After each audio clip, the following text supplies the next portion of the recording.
Los Angeles کے بے قابو آگ بجھانے کے لیے سپر پاور امریکہ کی پاور کم بڑھ گئی اور اس کام کے لیے قیدیوں تک کو طلب کر لیا گیا ہے۔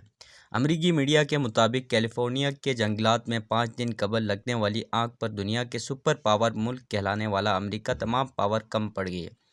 آگ تیزی سے پھیلتی ہوئی اور سب کچھ خاکستر کرتی جا رہی ہے اور حالات یہ ہیں کہ ریاستی انتظامیہ نے آگ کے شعلے بجھانے کے لیے قیدیوں تک کی مدد طلب کر لی ہے۔ رپورٹ کے مطابق فائر فائٹرز کے ساتھ 1000 کے قریب قیدی بھی آگ کے شعلے ٹھنڈے کرنے میں مصروف ہیں، مگر اب تک مکمل کامیابی نہیں مل سکی۔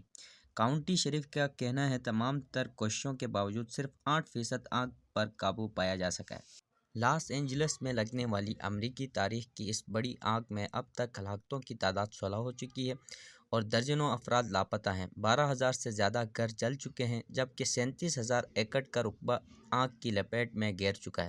حکام کے مطابق ہولناک آتش زدگی کے باعث 2 لاکھ افراد کو نقل مکانی کرنی پڑی ہے، جبکہ نقصان کا ابتدائی تخمینہ تقریباً $150 ارب تک پہنچ گیا ہے۔ ہائیڈرنٹس خشک ہو چکے ہیں مگر شعلوں کی بلندی آسمان کو چھونے لگی ہے۔ ماہرین کا کہنا ہے کہ دنیا کا کوئی بھی پانی کا ذخیرہ اس آگ پر قابو نہیں پا سکتا۔ اس واقعے سے ہالی ووڈ اسٹارز اور ارب پتی افراد تک سڑکوں پر آ گئے ہیں۔